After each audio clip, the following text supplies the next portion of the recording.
A fat embolism is a type of embolism that is often caused by physical trauma such as fracture of long bones, soft tissue trauma, and burns.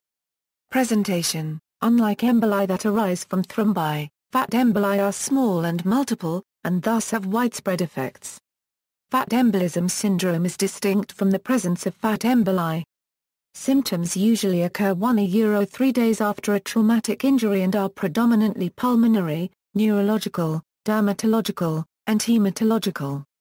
The syndrome manifests more frequently in closed fractures of the pelvis or long bones. The petechial rash, which usually resolves in 5–7 days, is said to be pathognomonic for the syndrome, but only occurs in 20–50% of cases. Fat emboli occur in almost 90% of all patients with severe injuries to bones, although only 10% of these are symptomatic. The risk of fat embolism syndrome is thought to be reduced by early immobilization of fractures and especially by early operative correction. There is also some evidence that steroid prophylaxis of high-risk patients reduces the incidence. The mortality rate of fat embolism syndrome is approximately 10–20%. Fat emboli can be either traumatic or non-traumatic. Pathogenesis: the pathogenesis occurs due to both mechanical obstruction and biochemical injury. It is aggravated by local platelet and erythrocyte aggregation. The release of fatty acids from the fat globules also causes local toxic injury to endothelium. The vascular damage is aggravated by platelet activation and recruitment of granulocytes. Several mechanisms have been proposed to explain the pathogenesis of fat embolism. They may be acting together or singly. Mechanical: mobilization of fluid fat following trauma to bone and soft tissue. Emulsion instability explains the pathogenesis of fat embolism in non-traumatic cases. Fat embolus formed by aggregation of plasma lipids due to disturbances in emulsification of fat. Symptoms include fatty liver. Intravascular coagulation may result from disseminated intravascular coagulation. Toxic injury: blood vessels injured by high plasma levels of free fatty acid, results in increased vascular permeability and consequently pulmonary edema. Complications: complications from a fat embolism tend to be serious. Pulmonary fat embolism. Widespread obstruction causes sudden death. Systemic fat embolism. These may get lodged in capillaries of organs like brain, kidney, skin etc., causing minute hemorrhage and microinfarcts. Embolized fat travels through the venous system to the lungs and can occlude pulmonary capillaries. Fat emboli may cause copulmonal if adequate compensatory pulmonary vasodilation does not occur. Circulating free fatty acids are directly toxic to pneumocytes and capillary endothelium in the lung, causing interstitial hemorrhage, edema and chemical pneumonitis. Signs and symptoms: a thorough knowledge of the signs and symptoms of the syndrome and a high index of suspicion are needed if the diagnosis is to be made. An asymptomatic latent period of about 12–48 hours precedes the clinical manifestations.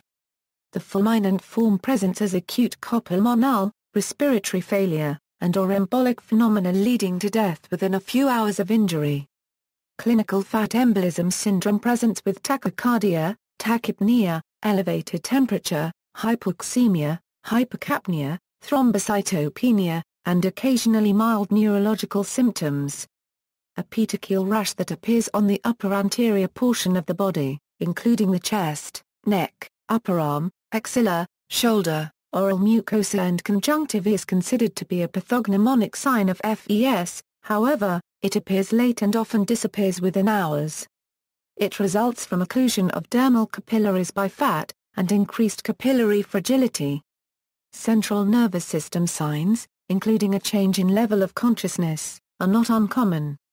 They are usually non-specific and have the features of diffuse encephalopathy, acute confusion, stupor, coma, rigidity, or convulsions. Cerebral edema contributes to the neurologic deterioration. Hypoxemia is present in nearly all patients with FES, often to a PaO2 of well below 60 mHg. Arterial hypoxemia in these patients has been attributed to ventilation perfusion inequality and intrapulmonary shunting. Acute coma pulmonale is manifested by respiratory distress, hypoxemia, hypertension and elevated central venous pressure. The chest X-ray may show evenly distributed, fleck-like pulmonary shadows, increased pulmonary markings and dilatation of the right side of the heart. Diagnosis of FES may be difficult because, except for the petechiae, there are no pathognomonic signs. Laboratory tests are mostly non-specific, serum lipase level increases and bone trauma are often misleading. Cytologic examination of urine, blood and sputum with sedan or oil redo staining may detect fat globules that are either free or in macrophages. This test is not sensitive, however, and does not rule out fat embolism. Blood lipid level is not helpful for diagnosis because circulating fat levels do not correlate with the severity of the syndrome. Decreased hematocrit occurs within 24–48 hours and is attributed to intraalveolar hemorrhage. Alteration in coagulation and thrombocytopenia. Treatment: the most effective prophylactic measure is to reduce long bone fractures as soon as possible after the injury. Maintenance of intravascular volume is important because shock can exacerbate the lung injury caused by FES.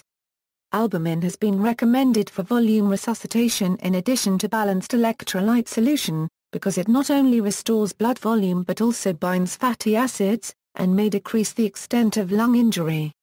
See also, air embolism, cholesterol embolism, pulmonary embolism, CT pulmonary angiogram, references. External links, 973,471,750 at Notebook, Fat Embolism Syndrome at the Duke University Health System's Orthopedics Program, Fat Embolism MRI Brain Injury from Fat Embolism.